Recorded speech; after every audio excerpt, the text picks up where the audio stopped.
እንደናችሁ ደህና ሰነበታችሁ። እጅግ በጣም አመሰግናለሁ። እንኳን ለዛሬው ቀን አበቃችሁ፣ እንኳን ደስ አላችሁ ማለት ፈልጋለሁ።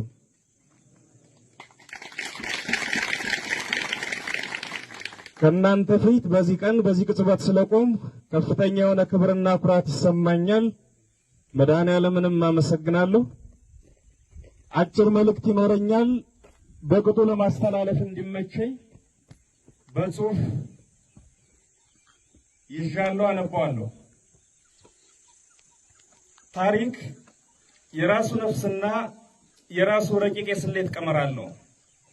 ከነመፈጠራቸው የማይተዋወቁ ሁለት ሰዎችን በራሱ ልብ መርምሮ በራሱ ቀመር አንጥሮ ከየጥጉ ጎትቶ አምጥቶ ለአንድ ወርቃማ ዓላማ ሲል ያገናኛቸዋል።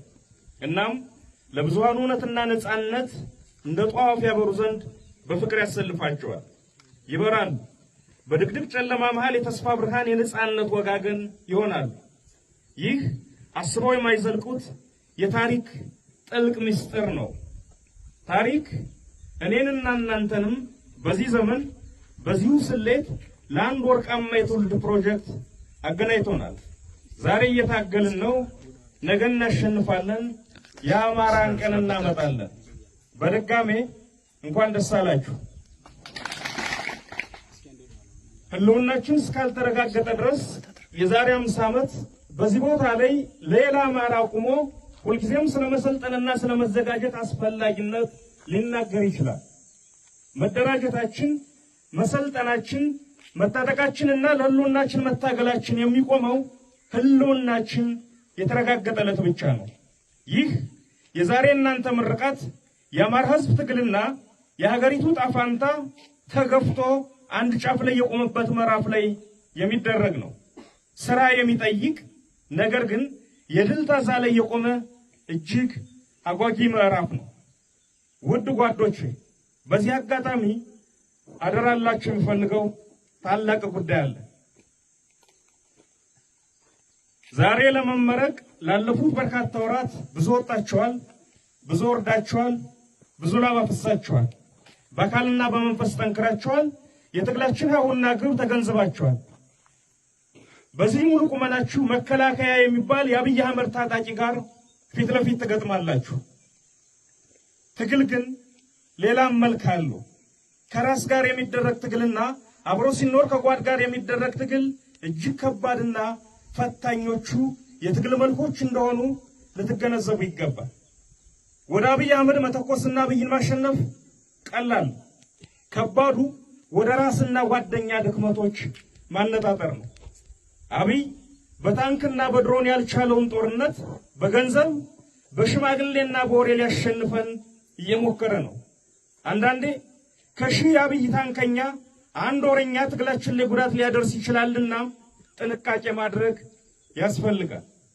እንግሊዞች ስራ ለፈቱ እጆች ሰይጣን ስራ ይፈጥርላቸዋል ይላሉ። ብዙ ጊዜ የወሬና ሐሜት ምንጩ መቦዘን ስለሆነ እያንዳንዱን ደቂቃ ለትግላችን በመድከምና በመስራት በማሰብ እናሳልፍ። ታጋይ ወንድሞች፣ ይህ በእናንተ ላብ በወንድሞቻችሁ ደምና በህዝባችን ሲቃ የተገዛ ትግል ነው። የአብዮቱ ዘበኞች እናንተ ናችሁ። ስለዚህ ከፋፋይ ለግልና ለቡድን ፍላጎት ብቻ የሚሰሩ መንፈሰ ደካሞች ቢገጥሟችሁ ናቋቸው፣ ታገሏቸው። ይህ ትግል የህልውና አደጋ ለገጠመው የአማራ ህዝብ የህልውና ጉዳይ ነው። የሚሳሱለት አይኖች ሌት ተቀን የሚጠብቁት እጆች ይፈልጋል። እናም አደራ ክፋትን፣ ምቀኝነትን፣ ቅናትንና ተንኮልን ተጸየፉ። ማንም የግለሰብም ይሁን የቡድን ጠላት አማራ ላይ ይነሳ መግጠምና መጣል እንችላለን። እኒህ የመንፈስ ደዌዎች ከተጠናወቱን ግን ከጠላት ቀድመው እኛኑ ይጥሉናል። ፖለቲካችን ችላ ያለው ያልተሄደበት መንገድ ቅንነት ነው። ዓለም ደጋግሞ የሚወድቀውም በዚህ ምክንያት ነው። በተንኮልና በክፋት በቦካ ፖለቲካ ዓለም የራሱን እጅ እየበላ ለጊዜው ይረካ ይሆናል እንጂ የትም አይደርስ። ይህ የመሳሪያም የቅንነትም አብዮት ነውና ክፋትንና ተንኮልን ራቁ። የወንድምን ስኬት ውደዱ፣ ለሌሎች መኖር ልመዱ፣ ራስ ወዳድ እንዳትሆኑ። ህዝባችን እያለቀ ራስ ወዳድ እንደመሆን ትልቅ ወንጀል የለም። ከፍ ባላችሁ ቁጥር የበለጠ ትሁት ሁኑ። ይህንን የምላችሁ የዓለም ፖለቲካ እንዴት እንደሚሰራና እንደሚሰራ የማላውቅ ቂል ሁኝ አይደለም። ይልቁንም በመደበኛ ፖለቲካ ውስጥ ያለው መደበኛ የቅጥፈት መንገድ ውጤቱ ውድቀት እንደሆነ የዓለም ተሞክሮ በተለይ ደግሞ የራሳችን ልምድ ስለሚነግረኝ እንጂ። ይህ ትግል የህዝብ ትግል ነው። ይህ ትግል ለአማራ ህዝብ የሚደረግ ትግል ነው። መነሻችንም መድረሻችንም ህዝባችን ነው። ምድራዊው እግዚአብሔራችን ህዝብ ነው። ይህን እግዚአብሔር አይኑን መጠንቆል ያስቀስፋል። በስህተት እንኳን ህዝብን የሚያስቀይም ነገር እንዳትሰሩ ክልክል ነው። ህዝብ እንኳን መብቱን ሰብል የለበሰ እርሻ መሬቱን ስትረግጥበት የቤት አጥሩን ስትደገፍበት አይወድም። ህዝብ ፈጣሪያችን ነውና እንቅስቃሴያችን ያያል፣ እስትንፋሳችን ይለካል። ስለዚህ ጥንቃቄ እናድርግ። የአማራ ህዝብ የራሱ የሆነ ንጹህ ተቋም እንዲኖረው ብዙ ቀደምቶች ብዙ ደክመዋል፣ ታስረዋል፣ አካላቸውን ቅስማቸውም ተሰብሯል፣ ህይወታቸውንም ሰጥተዋል። በቀጠለ ጥረትና ብዙ ድካም በዚህ በእኛ ዘመን ተሳክቷል። የአማራ ህዝብ የአማራ ፋኖ ብሔራዊ ንቅናቄን ፈጥሯል። ይህ ተቋም መድህናችን ሆኖ ወደ ምንፈልገው ግብ ያደርሰን ዘንድ በየዘርፉ የተሳሉ ፖሊሲዎች አሉት። የተቋማችን የመጀመሪያውና ቋሚ ፖሊሲያችን ራስን መቻል፣ ሁሉን አቀፍ ራስ በቅነት በየቀኑ ማሳደግ ያስፈልጋል። ለዚህ ደግሞ ድርጅታዊ ውስጣዊ አንድነታችን እናጠናክራለን። ራሱን ያልቻለ አንገት የሚያቅፈው የለውምና። ስለዚህ የዞች ውስጣዊ አንድነት የድርጅታችን አፋብን ጠንካራ ውስጣዊ አንድነት እጅግ አስፈላጊ ነው። የህዝባችን አንድነት የመተንፈስ ያክል ፍጹም አስፈላጊ ነው። የተበተነ ህዝብ ነጥሎ የሚበላውን ጠላት ከያቅጣጫው ይጋብዛልና። ሁለተኛውና ተያያዥ ፖሊሲያችን ከራስ መቻል ላይ የመነጨ ከሌሎች ጋር የሚደረግ የተመረጠ በጎ ትብብር ነው። የተሰላና የተጠና ትብብር ሁል ጊዜ አስፈላጊ ነው። ጥቅምህን በሚስጥር ኪስ ይዘህ የሌላን ወገን ጥቅም ሳትነካ የራስህንም ሳታስነካ መተባበር ሁሌም ልክ ነው። ስለዚህ ባጭርም በረጅምም እንተባበራለን። የቀጠናው ኃይሎችም ጋር ቀጠናዊ በሆኑ ጉዳዮች ላይ ከጥቅማችን አኳያ እናብራለን። ፋኖ ልብ አላለውም የግዙፉና የውስብስቡ የምስራቅ አፍሪካ መልክዓ ፖለቲካ አካል ሆኗል። ወይን ዋይቶ ይወጣል፣ ያለበለዚያ ግብግቡ በሚያስነሳው ማዕበል ውስጥ ይሰጥማል። ግዙፉን ቁመናችን በስሌትና በጥበብ ታግዞ የምላጭ ጠርዝ ላይ የመቆም ያክል ተጠንቅቆ ሌሎችን ሳይደፍቅ አሸናፊ ይሆናል። ከዚያ አኳያ በተለይ ከቅርብ ጊዜ ወዲህ የሚስተዋለው ግርግር አማራውን ብቻውን ለማቆም የሚደረግ ሩጫ። በእርግጥ ማንም ኃይል መተማመኛው የራሱ አቅም ነው።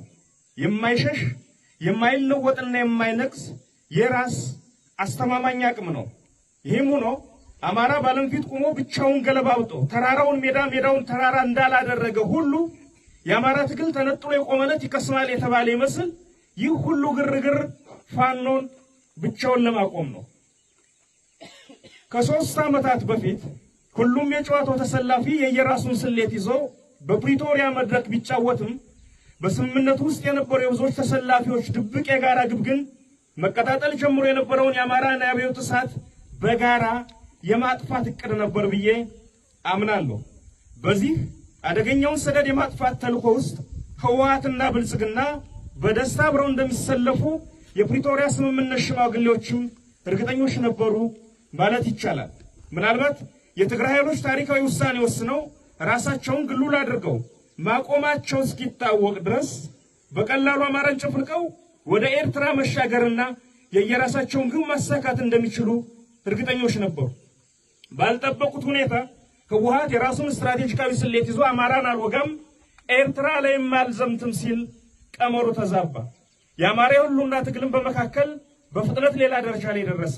ከመጀመሪያው ቀን ጀምሮ በአንድ እጁ እየተዋጋ በሌላኛው እጁ የራሱን ትግሉን የሚመራ ተቋም ፈጠረ። ይህ ሲሆን የጨዋታው መልክ ሙሉ በሙሉ ተቀየረ ማለት ነው።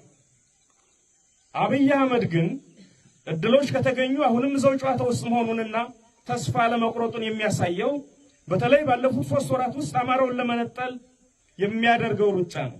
በዚህ መሃል አንዳንድ አውቀው የተኙ ወይንም በአሞሌ ጨው ራሳቸውን የሸጡ የኛን ወገኖች ሳይ ሌላው ሁሉ ይቅር ይህ ሁሉ ሩጫና ግርግር አማራን ብቻውን አቁሞ ለማጥፋት በመመኘት የሚደረግ መሆኑ እንዴት ማወቅ ታሳናቸው እላለሁ። ለዚህ ፍኝ እድሜስ ስንት ዓመት አሞሌ ይላሳል? በእኔ እምነት የፕሪቶሪያ ፈራራሚዎች ዋና ግን ጸረ አማራ ብለው ያሰባቸውን ኃይሎች አስተባብረው እየተነሳ ያለው አዲሱ የአማራ አብዮት መንፈስ ላይ ማዝመት ነበር። ለጊዜው አልተሳካም። እነዚህ ኃይሎች የአማራ ልዩ ኃይል እንዲፈርስ ለአብይ ቀጭን ትእዛዝ ሰጥተዋል። ልዩ ኃይሉ ፈረሰ። ያም ሆኖ ያሰቡት ሳይሳካ እንዲያውም የፈረሰው ልዩ ኃይል ለትግሉ ልዩ ግብአት ሆነ። ትንሽ ገፋና ደፈር አድርጌ ከደመደም የፕሪቶሪያው ስምምነት በራሱ የአማራ ትንሣኤ ፍርሃትና ድንጋጤ ውጤት ነው። አማራው ባይነሳ ኑሮ የፕሪቶሪያ ስምምነትም አይፈጠርም ነበር። ለዚህ ነው አንዳንድ ወገኖች የአማራ የህልውና ትግል የዘመናት ፍጅትና መጎሳቆል ውጤት መሆኑን ረስተው በፕሪቶሪያው ስምምነት ምክንያት የተፈጠረ ኩርፊያ የወለደው ሊያስመስሉ ሲሞክሩ ሲታይ አስቂኝና አስተዛዛቢ የሚሆነው ፕሪቶሪያ የአማራን ትግል አልወለደም። የአማራ መነሳት ፕሪቶሪያን ወለደ እንጂ ቆላም ነፈሰ ደጋ ጨዋታውን በደም ተጫወተ ነው። ስርዓቱንም እንደተረገመበት ሰይጣን አፍዝዘን አስቀምጠነዋል። እጣ ፋንታውንም በምንወስደው ቀጣይ ሙሉ ለሙሉ ገፍቶ ይመጣል እርምጃ ላይ እንዲወሰን አድርገነዋል። የዚህ ትብብር ስኬትና ውድቀት ግን የሚቀጥሉት ብዙ ዓመታት የእርስ በርስ እልቂት ወይንም ሰላምና ልማት ማለት እንደሆነ ሁላችንም ልንገነዘብ ይገባል። በዚህ አጋጣሚ ባለሀብት ነን የምትሉና ይህን ትግል ለማፍረስ በድለላ የተሰማራችሁ ወገኖች ታው ከፀሐይ በታች የምትሰሩት እያንዳንዱ ስራ ይታወቃል። እንኳን ከህዝብ ከጎረቤት ተጣልቶ መኖር ይቸግራልና አስቡበት። አርፋችሁ ስራችሁን ስሩ። በዚህ ፖለቲካ ድለላ ውስጥ የተሰማራችሁ አንዳንድ የሃይማኖት አባት ነን የምትሉ የየቤተ እምነቱ ሰዎችም ከዚህ ድርጊታችሁ ተቆጠቡ። ሌላው ቢቀር ቤተ እምነታችሁን ለሚያፈርስ ኃይል አካፋ አቀባይ አትሁኑ። ለምድርም ለሰማይም የማይሆን ነገር አትስሩ። በ80 ዓመታችሁ የ30 ዓመት ጆሮ ጠቢን አትፍሩ። በውድቀታችሁ የጣላችሁትን ዘመንና ህዝብ ልናቃና ስንደክም ደንቃራ አትሁኑ። ትንሽ እንኳን ፍሩ። ለውዱ አማራ ህዝብ ያለምን መከራ ተሸክመሃል። እንድታልፍ ፍጅት ታውጆብሃል። ከዘመናት ሞት ቀመስ እንቅልፍ በኋላ ተነስተሃል። ጠላትህ አቁሰል የምትተዋወሪ አይደለምና ሳትቀብረው እንዳትቀመጥ። ጠላት አንድነት ግን በወንዝ ለመክፈል በጎጥ ለመተልተል እየሰራ በመሆኑ በደም የገነባውን ቤት የሙጥኝ ይባል። እንደወትሮ ሁሉ በተለይ ደግሞ ከቅርብ ጊዜ ወዲህ አብይ የሃይማኖት ግጭት ለመፍጠር እየሰራ በመሆኑ መዋደድህ የበለጠ መጠንከር ይኖርበታል። በየቀኑ የሚከፈለውን ዋጋ ባውቅም በነፃ ይወጣምና አይዞ በርታ።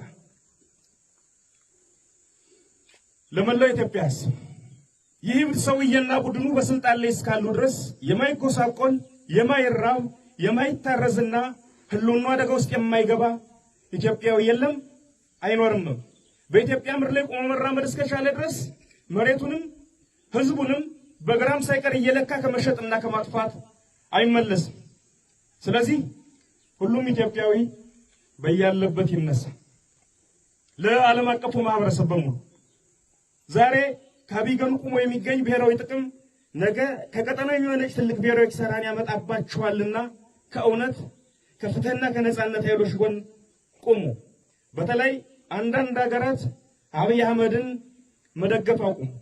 አብይ አማራን ሲፈጅ የትግራይን፣ የኦሮሞን፣ የጋምቤላን፣ የሲዳማን፣ የጉምዝን፣ የቤንሻንጉልን፣ የአፋርን፣ የሶማሌን፣ የጉራጌን በአጠቃላይ የሀገሪቱ ህዝብ ላይ እሳት ለኩሶ እያቃጠለ ቁሞ መመልከት ነገ ዓለም ቢጮህ የማይፈታው ቀጠናዊና ዓለም አቀፋዊ ምስቅልቅል ይፈጥራልና አስቡበት።